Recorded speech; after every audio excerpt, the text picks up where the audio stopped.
الرحمن الرحیم اللہ تعبدوا الا اللہ اننی لکم منہ نذیر وبشیر۔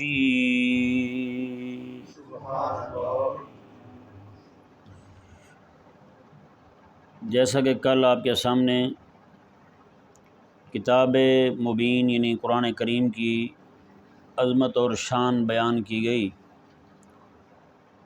اس آیہ مبارکہ میں اللہ تبارک و تعالی نے کتاب کے نازل کرنے کے مقصد اصلی کی طرف اشارہ فرمایا، بلکہ صراحتاً اللہ تبارک و تعالی نے ارشاد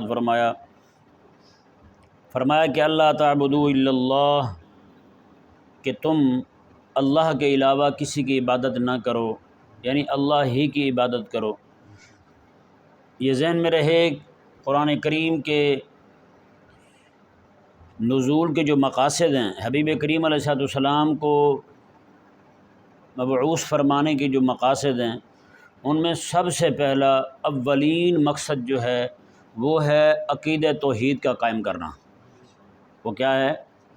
عقیدہ توحید کا قائم کرنا، اور یہی عقیدہ توحید ہے جس کے متعلق میرے آقا علیہ السلام نے ارشاد فرمایا کہ مجھے حکم دیا گیا ہے میں تب تک لڑتا رہوں جب تک کہ لوگ لا الہ الا اللہ نہ کہہ لیں، جب تک لوگ جو ہیں وہ لا الہ الا اللہ کے عقیدہ کے حامل نہ بن جائیں تب تک مجھے لڑتے رہنے کا حکم دیا گیا ہے، یعنی جہاد کا حکم دیا گیا ہے، یعنی جب تک شرک باقی ہے تب تک جہاد رہے گا۔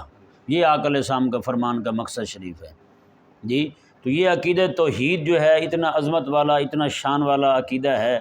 دوسرے لفظوں میں آپ یوں کہہ لیں کہ عقیدہ توحید جو ہے یہ مخلوق سے توڑ کر خالق سے جوڑنے والا عقیدہ ہے۔ مخلوق سے توڑ کر خالق سے جوڑنے والا، یعنی آقا علیہ السلام کے آنے کا بڑا مقصد جو ہے وہ یہی ہے کہ بندے جو ہیں وہ مخلوق کے سامنے جو جھکے ہوئے ہیں، مخلوق سے جو دبے ہوئے ہیں، مخلوق کے سامنے جو لچے ہوئے پڑے ہیں، یہ مخلوق کے سامنے سے اپنی گردنیں اٹھا لیں اور رب تعالیٰ کے سامنے جھکا لیں۔ بس ان کے دل جو لوگوں کے ساتھ منسلک ہیں، اور میرے آقا صلی اللہ علیہ وآلہ وسلم نے یہ قیامت کی نشانی بھی بیان کی ہے۔ آقا علیہ السلام نے سیاتی زمان علی امتی، فرمایا کہ میری امت پر عن قریب ایک زمانہ آنے والا ہے، فرمایا کہ اس وقت لوگ جو ہیں میں کہ یحبون الخلق وینسون الخالق، میں کہ مخلوق کے ساتھ محبت کریں گے لیکن خالق کو بھول جائیں گے، خالق کو بھول جائیں گے۔ اور آقا علیہ السلام نے فرمایا کہ یہ مخلوق کے ساتھ محبت، خالق کو بھولنا، یہ اللہ تبارک و تعالیٰ کے حبیب کریم علیہ السلام کو بھیجنے کا جو مقصد ہے، اس مقصد کا سب سے پہلا انکار یہی ہے، سب سے پہلا انکار یہی ہے کہ مخلوق کے ساتھ محبت و خالق کو بندہ بھول ہی جائے۔ آج میں اور آپ ہم ذرا خود دیکھیں نا، مخلوق کے لیے ہم کتنا تڑپتے ہیں، خالق کے لیے بھی کبھی تڑپے ہم؟ ایک رات بھی ہماری کوئی ایسی گزری ہے دنیا کے معاملات میں آگے پیچھے روز نئی پریشانیاں ہمارے سر پہ سوار ہوتی ہیں؟ کبھی یہ بھی پریشانی ہوئی ہے یار میری خالق کے ساتھ جو محبت کا ایک معاملہ ہونا چاہیے تھا وہ حاصل نہیں ہوا مجھے، ایک دن بھی، ایک رات بھی ہم نہیں تڑپے یار؟ کوئی ایک رات ایسی آئی ہو کہ جناب ہم نے پریشانی کی وجہ سے اور معاملات کی وجہ سے ساری رات بستر پر کروٹیں بدلتے رہیں گے، کبھی ایک کروٹ بدلی ہو ہم رب تبارک و تعالیٰ کی محبت نہ ہونے پر؟ یہی تو ہے کہ ہم نے مخلوق کے ساتھ محبت کی اور خالق کو بھلا ہی دیے۔ تو اللہ تبارک و تعالیٰ کی جو محبت ہے نا بھائی، یہ محبت کا تقاضا ہے ہم سے۔ اللہ تعالیٰ نے خود قرآن پاک میں ارشاد میں والذین آمنوا اشد حبا للہ، فرمایا کہ مومن لوگ جو ہیں یہ اللہ کے ساتھ سب سے سخت ترین محبت کرتے ہیں۔ اشدوں کے لفظ ہیں، احبوں کا لفظ بھی آ سکتا تھا، حب و حبن بھی آ سکتا تھا، لیکن یہاں پہ اشدو آیا ہے۔ بس سب سے سخت ترین محبت کسی کے ساتھ ہے، سب سے زیادہ محبت کسی کے ساتھ مومنوں کو ہے، وہ اللہ تعالیٰ کے ساتھ، وہ اللہ تعالیٰ کے ساتھ ہے۔ اس محبت کے نہ ہونے کا نقصان ہماری زندگی میں کیا ہوا ہے، اس کا خسارہ ہمیں کیا ہوا ہے؟ جان جو اللہ نے دی تھی اللہ کو ہی دینی بنتی تھی، ہے یا نہیں؟ اور اللہ تبارک و تعالیٰ کی طرف سے مطالبہ بھی ہے، ہم جان دینے سے بھی کترانے لگے۔ والذین آمنوا اشد حبا للہ، اس کا مصداق جو ہے نا اولین وہ حضور کے صحابہ ہیں۔ آپ ان کو دیکھیں انہوں نے کیا کیا ہے، مال آیا ان کے پاس، اللہ نے مانگا اٹھا کے انہوں نے دے دیا۔ حضرت ابوبکر صدیق نے سارا دے دیا، حضرت عمر نے آدھا دے دیا، حضرت عبدالرحمن بن عوف نے آدھا دے دیا، امام حسن رضی اللہ تعالیٰ نے 2 بار اپنا گھر ہی دے دیا۔ بتائیں، فقیر آیا ہے، رہنے کو کچھ بھی نہیں ہے، آپ نے بچوں کو باہر نکالا، میں یہ گھر تیرا ہے، سامان بھی تیرا ہے، جا میں جا رہا ہوں یہاں سے۔ کیوں؟ یہ نقصان ہوا ہے رب تبارک و تعالیٰ کی محبت کے ہمارے دلوں سے رخصت ہونے کا۔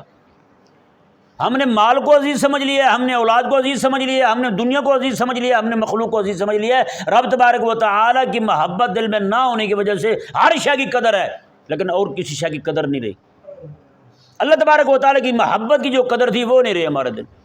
یہی وجہ ہم جان بچا کے رکھتے ہیں، ہم مال بچا کے رکھتے ہیں۔ یار دیکھیں نا، جن صحابہ کرام علیہ مردوان نے، حضرت جعفر طیار رضی اللہ تعالیٰ عنہ مولا علی رضی اللہ عنہ کے بھائی ہیں، غزوہ موتہ میں آپ شہید ہوتے ہیں، آپ کے بازو کٹ جاتے ہیں، آقا علیہ السلام تشریف فرمائے، ایک دم آپ مسکرانے لگے۔ صحابہ عرض کرتے ہیں یا رسول اللہ ضحک اللہ سنک، اللہ آپ کو یوں ہی مسکراتا رکھے، سبب تو بیان فرمائیں۔ میرے آقا علیہ السلام نے ارشاد فرمایا کہ میں نے دیکھا حضرت جعفر جو ہیں، جن کے بازو جہاد میں کٹ گئے ہیں، اللہ تبارک و تعالیٰ نے ان کو جنت کے پر لگا دیے ہیں، وہ جنت میں اڑ رہے ہیں، جہاں چاہتے ہیں وہاں جاتے ہیں۔ وہ میرے سامنے سے گزرے تو میں نے ان کو دیکھا، وہ مجھے دیکھ کے مسکرائے، میں ان کو دیکھ کے مسکرایا۔ اور جنہوں نے اپنے بازو دیے اللہ نے ان کو جنت کے بازو عطا فرمایا، جنہوں نے اپنی جانیں دی اللہ تبارک و تعالیٰ نے اعلیٰ ترین جانوں سے نوازا ہے، اور جنہوں نے اللہ تعالیٰ کے دین کے غلبے کے لیے مال دیا ہے، میرے اللہ تبارک و تعالیٰ نے پھر کیسر و کسریٰ کے خزانے ان کے قدموں میں رکھ دیے۔ بتائیں، وہ صحابی حضرت سراقہ بن مالک رضی اللہ تعالیٰ نے جو وفا کرتے ہیں آقا علیہ السلام کے ساتھ ہجرت کی راہ میں، تو میرے وہیں پہ کلمہ پڑھتے ہیں، مسلمان ہو جاتے ہیں۔ پہلے حضور کو شہید کرنے آئے تھے، کلمہ پڑھتے ہیں، مسلمان ہو جاتے ہیں۔ میرے آقا علیہ السلام نے وہیں پہ فرمایا ہجرت کے سفر میں ہی، میں سراقہ میں دیکھ رہا ہوں تیرے ہاتھ میں کس طرح کا کنگن ہے، کس طرح کا کنگن دیکھ رہا ہوں میں، تو ہمارے لیے اتنی قربانی دے رہا ہے، دیکھ اسلام پھر تجھے کیا دے رہا ہے۔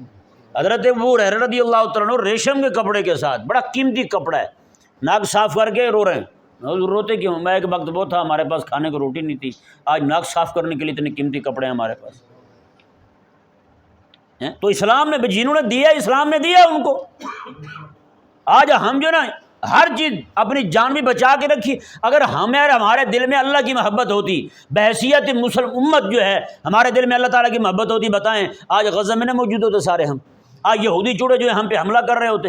آج ہمارے دل میں اللہ تبارک و تعالیٰ کی محبت ہوتی تو یہاں کے ہندو جو ہے نا ذلیل مودی چمودی، یہ جناب اپنا اسلحہ بھیجتا ہمارے مسلمان بھائیوں کو وہاں شہید کرنے کے لیے۔ کتنے ملکوں کی اوپر سے ہو کے جا رہا ہے، یا سمندری سفر سے بھی جا رہا ہے، تو سمندری راستہ طے کرتے ہوئے کتنے مسلمان ملکوں کے پاس سے جا رہا ہے، وہ کیوں پہنچا وہاں پہ؟ ایک مسلمان ملک درمیان میں مسلمان ملک پڑ رہا ہے، ایک مسلمان دوسرے مسلمان کو فلسطین کی حمایت میں ہتھیار نہیں گزارنے دیتا، اور ایک طرف جو ہے نا مسلمان جو ہیں ہندوؤں کا اسلحہ مسلمانوں کو قتل کرنے کے لیے ان کے ملکوں سے ہو کر کے جا رہا ہے، کسی کو پرواہ کوئی نہیں۔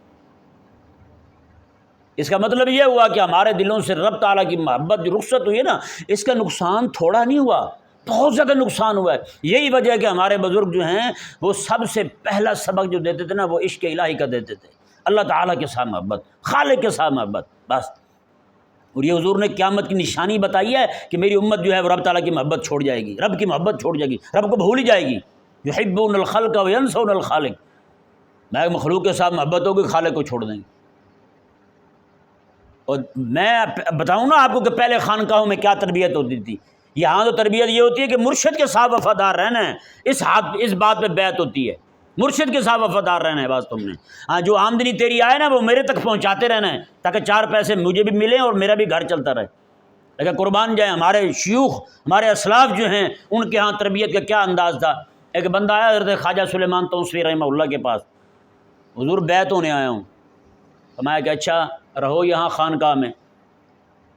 پہلے یہ والا نظام نہیں ہوتا تھا جو آج ہے، پہلے بیعت کرتے تھے، پہلے رکھتے تھے، کھٹکاتے تھے اس کو، اس کی اصلاح کرتے تھے، اس کا تزکیہ کرتے تھے، بعد میں کچھ بات ہوتی تھی اگلی۔ وہ آیا بندہ آگے کہنے لگا جی مجھے بیعت کر لیں، فرمایا یہاں رہو، پھر ایک نصیحت یاد رکھنا میری۔ انہوں نے کہا حضور فرمائیں۔ فرمایا کہ اللہ کو اپنے جیسا نہ سمجھنا نا، اپنے سے کم بھی نہ سمجھنا۔ دیکھیں کیسے اللہ کی محبت پیدا کی جا رہی ہے۔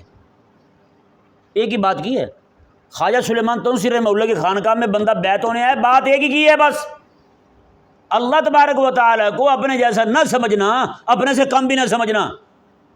اس نے کہا استغفر اللہ حضور کیسی بات فرما رہے ہیں، ہاں ہوگا ہماری طرح کا کوئی بندہ۔ حضور کیسی بات فرما رہا ہے، میں اللہ کو اپنے جیسا سمجھوں گا یا اپنے سے کم سمجھوں گا؟ ایسا کیسے ہو سکتا ہے؟ تو میں ہو جاتا ہے بعض اوقات بندے سے سمجھنے لگ جاتا ہے ایسا، بارہ تم دھیان کرنا۔ اس نے کہا ٹھیک ہے حضور۔ روزانہ ایک وقت میں، جس وقت بھی اس کا کھانا آتا 2 روٹیاں آتی تازہ، ایک وقت میں انہوں نے گھر سے 4 روٹیاں بھیج دی، اس کو 2 روٹیوں کی طلب تھی، 2 روٹیاں کھا لیں، 2 روٹیاں بچ گئیں۔ اب جو دوسرا وقت آیا 2 تازی روٹی پہنچ گئی، اب 2 باسی روٹیاں پڑی ہوئی ہیں، 2 تازی پڑی ہوئی ہیں، 2 تازہ ہیں 2 باسی ہیں۔ باہر سے حضرت خواجہ سلیمان توسی رحمہ اللہ نے جب روٹی پہنچ گئی نا اس کے پاس، باہر سے آپ نے آواز بدل کے آواز لگائی، اللہ کے نام پہ مجھے کچھ دو۔ اس نے کہا 4 روٹیاں پڑی ہوئی ہیں، 2 تازہ ہیں 2 باسی ہیں، باسی اس کو دے دیتا ہوں، تازہ میں کھا لیتا ہوں۔ اس نے 2 باسی روٹیاں اٹھا کے دے دی فقیر سمجھ کے، انہوں نے چادر لپیٹی ہوئی تھی، اس نے فقیر سمجھ کے کہا بھی لے لے بابا لے جا۔ آپ تھوڑی دیر بابا روٹیاں ہاتھ میں واپس آئے اس کے حجرے میں، میں یار تو نے تو میرے ساتھ وعدہ کیا تھا اللہ تبارک و تعالیٰ کو اپنے جیسا نہیں سمجھے گا تو کم بھی نہیں سمجھے گا۔ اس نے کہا حضور وعدہ کیا تھا، میں تو آج تک اس پہ پابند ہوں اس کو وعدے کا، میں ایسا روٹیاں آپ نے سامنے رکھی، آپ نے میں یہ بتا ذرا باہر فقیر نے کیا آواز لگائی تھی، اس نے یہ کہا تھا اللہ کے نام پہ دو، کہا تو تیرے پاس 4 روٹیاں تھیں، 2 باسی 2 تازہ، تو نے کون سی دی ہیں اللہ کے نام پہ؟ اس نے کہا حضور تازی اپنے لیے رکھی ہیں تو باسی اللہ کے لیے دی ہیں۔ تو فرمایا بتا پھر تو نے سمجھا ہے اللہ تبارک و تعالیٰ کو اپنے جیسا؟ اللہ تعالیٰ کے لیے باسی نکلی ہیں تیرے پاس سے، اپنے لیے تازہ نکلی ہیں۔ تو یہ جو چیز تھی نا ہمارے صوفیاء میں، اس کا اہتمام تھا، لیکن آج وہ نہیں۔ آج آپ جہاں بھی چلے جائیں آپ کو جگہ جگہ عشق مرشد، محبت مرشد، فلانا مرشد، ڈھمکانا مرشد، اس طرح کی باتیں دکھائی دیں گی۔ عشق الہی والی بات آپ کو دکھائی نہیں دے گی، نہ عشق الہی والا نعرہ لگتا ہے، نہ عشق الہی والا درس دیا جاتا ہے، نہ عشق الہی پہ کوئی کتاب لکھی جاتی ہے۔ سمجھ سے بالا تر بات ہو گئی، یہ پتہ نہیں ایسا کیوں ہوا ہے، جبکہ میرے آقا صلی اللہ علیہ وآلہ وسلم کیا ارشاد فرماتے ہیں، اللہ اکبر، عشق خدا، عشق الہی دیکھیں، میرے آقا علیہ السلام نے ارشاد فرمایا لی مع اللہ وقت، میرا اللہ تبارک و تعالیٰ کے ساتھ ایسا ایک وقت آتا ہے، فرمایا کہ اس وقت میں یعنی ایسا استغراق کا عالم ہوتا ہے رب تبارک و تعالیٰ کی محبت کے اندر، میں اس وقت میں نہ تو کسی فرشتے کو دخل کی اجازت ہے، نہ ہی کسی نبی کو اجازت ہے۔ اندازے لگائیں ایسا وقت آتا ہے۔ اور ایک بار یہی وقت ہی ہوگا کہ حضرت عائشہ پاک رضی اللہ تعالیٰ عنہ حجرے میں داخل ہوتی ہیں، آقا علیہ السلام تشریف فرمائیں، آقا علیہ السلام میں من انت، تو کون ہے؟ انہوں نے کہا عائشہ، میں من عائشہ، کہا عائشہ بنت ابی بکر، میں من ابو بکر، ابو بکر کون ہے؟ اللہ اکبر کبیرہ، بتائیں یار پوری امت کے ایک ایک عمل سے واقف رہنے والی ذات جو ہے ابو بکر اور عائشہ کو بھول سکتی ہے؟ تو یہ والی محبت جو ہے نا، یہ والا عشق جو ہے، یہ ہم سے رخصت ہوا ہے تو باقی ساری چیزوں کا عشق آیا ہے۔ ہم نے اپنے دل کو کیا بنا رکھا ہے بھلا؟ اپنے دل کو مسافر خانہ بنا رکھا ہے۔ محبت ایک اللہ کی ہے جس کے بارے میں اللہ نے فرمایا والذین آمنوا اشد حبا للہ، میں کہ مومن جو ہے نا سب سے سخت محبت اللہ تعالیٰ کے ساتھ کرتے ہیں۔ جبکہ یہ کہنا جائے نا، کہنا چلے جائیں تو کہنا باہر تھانہ ہوتا تھا پہلے، اب تو تھانہ وہیں پہ مسجد ہے، مسجد گرا کے تھانہ کھلا کیا انہوں نے، مسجد شہید کر کے تھانہ بڑا کیا انہوں نے۔ کہ ان کے جو ہے نا ذرا معاملات زیادہ ہوتے ہیں، مجرم زیادہ آتے ہیں، تو ان کی صفائی کا نظام جو ہے نا مسجد کے سے بڑھ کر یہاں پہ ہی ہے علاج، تو انہوں نے مسجد شہید کر کے تھانہ بڑا کر دیا، بہرحال مسجد کو جگہ کہیں اور دے دی انہوں نے۔ تو وہ وہاں پہ ایک درخت تھا، درخت کے اوپر بڑا سارا نا ایک پیپے کا پہلے لگاتے تھے، اس کے اوپر لکھا ہوتا تھا، تحریر لکھی ہوتی تھی، وہ لکھا ہوا تھا کہ مرشد کا عشق جو ہے یہ بھی اللہ کا ہی عشق ہے۔ یہ میں جب بھی جاتا تھا یہ پڑھتا تھا جملہ، جی تو یہ عجیب سا لگتا تھا کہ مرشد کا عشق اللہ کا ہی عشق ہے۔ بھی ٹھیک ہے مرشد کا عشق اللہ کا عشق ہے، اگر مرشد کا عشق اللہ تک لے جائے تو اللہ کا عشق ہے نا، ورنہ یہ تو سامنے سپیڈ بریکر بن کے پڑا ہوا ہے جو آگے جانے نہیں دے رہا۔ آج بندے مرید ہوئے ہیں پیر کے، تو پیر کے پاس ہی پڑے ہوئے ہیں، وہ پیر کے دربار پہ پڑے ہوئے ہیں۔ میں نے ایسے مرید دیکھے ہیں پیر کے مرید ہیں، پیر کے دربار پہ پڑے، نماز پڑھتے کو نہیں۔ تو بتائیں پھر عشق مرشد عشق الہی بنا ہے نہیں بنا؟ عشق مرشد تو پھر رکاوٹ بن گیا عشق الہی میں، یہ تو نقصان کا سبب بن گیا۔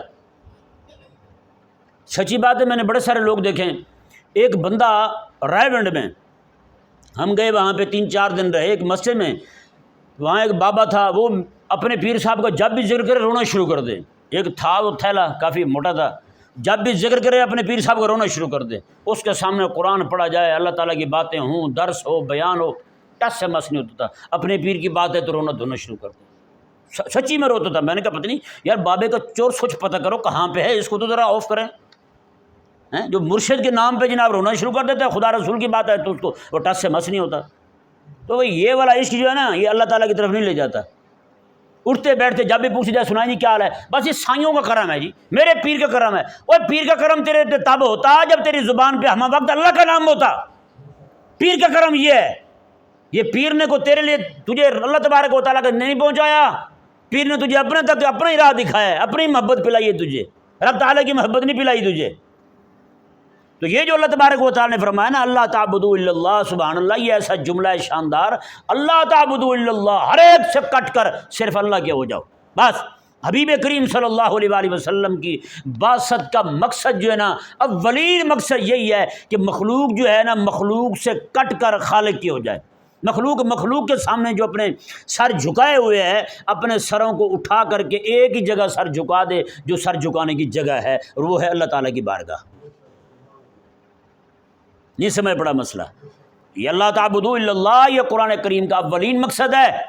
حبیب کریم علیہ السلام کی بعثت کا اولین مقصد اور سب سے اعلیٰ ترین مقصد جو ہے وہ یہی ہے کہ بندے جو ہیں وہ بندوں کے نہ رہیں، بندے رب کے ہو جائیں. بس بندے کو بندگی آ جائے اپنے مالک کی. یہی مقصد ہے حبیب کریم صلی اللہ علیہ وآلہ وسلم کے آنے کا. اور یہی مقصد ہے بندے کو اللہ تبارک و تعالیٰ کے ساتھ ان کے دل جڑ جائیں، اللہ تبارک و تعالیٰ کی محبت جو ہے وہ غالب آ جائے. اس محبت کے دلوں سے رخصت ہونے کی وجہ سے جو نقصان اس وقت امت اٹھا رہی ہے نا، حقیقت والی بات ہے. دیکھیں جیسے کل قرآن کریم کی عظمت اور شان بیان ہوئی، آج قرآن کریم کی عظمت اور شان جو ایک امت کے دل میں یہ مقام تھا آج ہے وہ. امت منہ پہ کہہ رہی ہے، قرآن سامنے رکھ کے کہہ رہی ہے قرآن نے تو بھوکا مار دیا ہمیں. کافر تو کہتا ہے قرآن جو ہے دنیا میں فساد کی جڑ ہے، نعوذ باللہ. ایک ذلیل نے یورپی ملک میں قرآن ہاتھ میں اٹھا کے، ایک پادری نے کہا تھا، خبیث نے، بدبخت بے ضمیر نے، اس نے کہا تھا کہ یہ قرآن جو ہے جب تک دنیا میں موجود ہے امن نہیں ہو سکتا. دہشت گردی کی بنیاد، دہشت گردی کی جڑ جو ہے یہ قرآن ہے. بتائیں اگر یہودی کافر انگریز فرنگی کھڑا ہو کے یہ کہے قرآن کو ہاتھ میں اٹھا کے تو وہ تو ہوا کافر. تو مومن مسلمان کلمہ پڑھنے والا، اپنے آپ کو عاشق رسول کہنے والا، محفل میلاد بنانے والا، سارا کچھ کرنے والا، وہ اپنے بچوں کو قرآن سے بچا کے رکھے، قرآن پڑھیں گے تو بھوکے مر جائیں گے. بتائیں اس کا کیا پھر حال ہے، اس کو کیا کہیں گے آپ؟ ہاں جی، وہ قرآن جس نے تجھے رب تعالیٰ کے ساتھ جوڑنا تھا، تو اسی قرآن کو تم سمجھ رہے ہو کہ یہ ہماری دنیا میں ذلت اور بھوک کا سبب ہے. بتائیں سمجھ سے باہر بات ہے. اللہ اکبر کبیرہ. اللہ تبارک و تعالی نے ارشاد فرمایا، جی دیکھیں، اللہ تعبدوا الا اللہ، میں کہ تم اللہ تعالیٰ کے علاوہ کسی کی عبادت نہ کرو. اللہ اکبر. اننی لکم منہ نذیر و بشیر. اللہ اکبر. کل جیسا میں نے آپ کے سامنے بیان کیا تھا، کتاب بھیجنے والا اور کتاب لانے والے، ان تینوں کی عظمت بٹھائی جا رہی ہے لوگوں کے دلوں میں. کتاب کی عظمت لوگوں کے دلوں میں بیٹھے گی تو کتاب لانے والے کی عظمت بیٹھے گی، کتاب لانے والے کی عظمت بیٹھے گی دلوں میں تو پھر کتاب بھیجنے والے کی عظمت بیٹھے گی. بات کہاں پہ ختم ہو رہی ہے؟ توحید پہ ختم ہو رہی. بات کہاں پہ ختم ہو رہی ہے؟ عظمت خدابندی پہ ختم ہو رہی. بات کہاں پہ ختم ہو رہی ہے؟ عشق الہی پہ ختم ہو رہی کہ قرآن کے بھیجنے کا مقصد کیا ہے. تینوں چیزیں اللہ تبارک و تعالی نے یہاں بیان فرما دی. دیکھیں پچھلی آیت مبارکہ آیت نمبر 1 میں قرآن کے متعلق بیان ہوا، قرآن کی عظمت بیان ہوئی.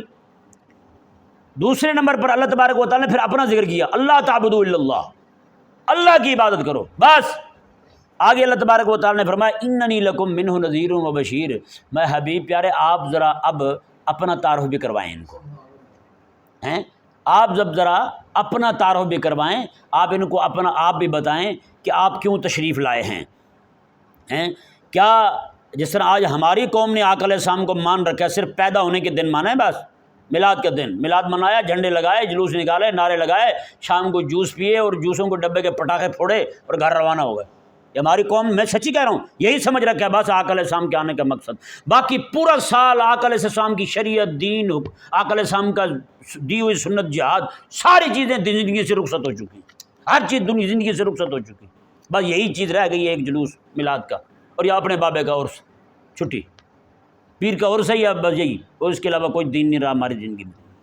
تو اللہ تبارک و تعالیٰ نے کیا فرمایا؟ اللہ اکبر، اللہ تعالیٰ نے فرمایا حبیب پیارے آپ ذرا اپنا تعارف کروائیں کہ آپ کون بن کے آئے ہیں، آپ کیا بن کے آئے ہیں۔ اللہ تعالیٰ نے فرمایا حبیب آپ فرمائیں اننی لکم منہ نذیر و بشیر، میں لوگوں بات سنو، بے شک میں تمہارے لیے کھلا ڈر سنانے والا اور خوشخبری سنانے والا بن کے آیا ہوں۔ ڈر سنانے والا اور خوشخبری سنانے والا بن کے آیا ہوں۔ ڈر سنانے سے مطلب کیا ہے؟ خوشخبری سنانے سے مطلب کیا ہے؟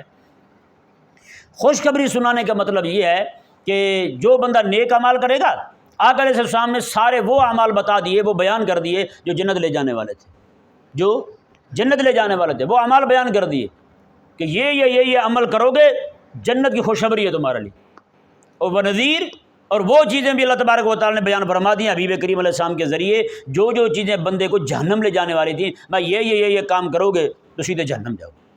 یہ ڈر سنانا ہو گیا آقا علیہ السلام کا۔ اور مزے کی بات دیکھیں، اللہ تبارک و تعالیٰ نے یہاں جو ترتیب رکھی ہے نا، وہ بڑی باکمال ہے۔ پہلے نذیر فرمایا، پھر بشیر فرمایا ہے۔ پہلے فرمایا کہ جہنم کا ڈر سنانے والے ہیں، بعد میں فرمایا کہ جنت کی خوشخبری سنانے والے۔ آج ہمارے ہاں کیا ہے؟ آج ہمارے ہاں صرف خوشخبریاں ہی ہیں، اور خوشخبریاں بھی ان باتوں پہ نہیں ہیں جن باتوں پہ حضور نے دی ہیں، جن اعمال پہ آقا علیہ السلام نے جنت ملنے کے وعدے کیے ہیں، وہ والی بات نہیں ہے۔ یہاں کیا ہے؟ ایک بار سبحان اللہ کو سیدھے جنت جاؤ، محفل میں ہاتھ اٹھا دو سیدھے جنت جاؤ، بس ان باتوں پہ جنتیں بٹ رہی ہیں جی۔ تقریر میں نعت خان کو 500 روپے دے دیا، آئی صاحب سبحان اللہ، یہ جنتی ہیں بھائی۔ اور ایسا جناب نعوذ باللہ یہ محفلوں والے دل میں تکبر پیدا کرتے ہیں۔ یہیں پہ ایک جگہ ایک محفل تھی، ایک بندہ نماز نہیں پڑھتا تھا، نقیب کی نقابت سنتے ہوئے رو پڑا جی، بیٹھا ہوا وہاں پہ، کبھی مسجد نہیں داخل ہوا، رو پڑا۔ تو وہ نقیب جو تھا بیٹھا ساتھ تھا، نقیب کے کو پیسے والا تھا، نقیب صاحب کہنے لگے ماشاءاللہ سبحان، کیا میری خوش نصیبی ہے، حاجی صاحب کی آنکھوں نے غسل کر لیا ہے۔ میں نے کہا تجھے دیکھ کے غسل تو واجب ہونا ہی تھا، حاجی صاحب کی آنکھوں پہ، ایسا منحوس ہے تو ہیں، حساب لگائیں۔ کہتے حاجی صاحب کی آنکھوں نے غسل کر لیا ہے۔ وہ حاجی صاحب جو ہے نا وہ پہلے نماز نہیں پڑھتے، مزید دماغ خراب کر دیا حاجی صاحب کا، ہیں نعوذ باللہ من ذالک۔ یہ سود خور بڑے بڑے لوگ جس طرح کی جاتے ہیں نا محفلوں میں، جا کے ایسے پھینک رہے ہوتے ہیں پیسے، رشوت کے پیسے زور زور سے پھینکتے ہیں جناب، 20-20 ہزار روپیہ، وہ جناب ایسے جناب جنت کی رسید بنا کے دیتے جیسے ان کے ابا کی ہو، پکی رجسٹری فائل بنا کے دیں گے، یہ انتقال ہے آپ کے، نا صاحب جائیں، آپ کو جنت سے کوئی نہیں نکال سکتا، میں داخل کر رہا ہوں آپ۔ اللہ اکبر کبیرہ۔ اللہ تبارک و تعالیٰ نے حبیب کریم علیہ السلام کو کیا بنا کے بھیجا، اس کا تعارف خود آقا علیہ السلام نے رب تعالیٰ کے الفاظ میں قرآن میں کروایا۔ اننی لکم منہ نذیر و بشیر، میں بے شک لوگوں میں تمہارے لیے اللہ تب من ہو، یعنی من اللہ کی طرف سے نذیر اور بشیر بن کے آیا ہوں۔ جو لوگ نیک اعمال کریں گے ان کے لیے جنت کی خوشخبری سنانے والا، جو لوگ غلط اعمال کریں گے ان کو جہنم کا ڈر سنانے والا بنا کر بھیجا گیا ہوں۔ اللہ تبارک و تعالیٰ سمجھنے کی توفیق عطا فرمائے۔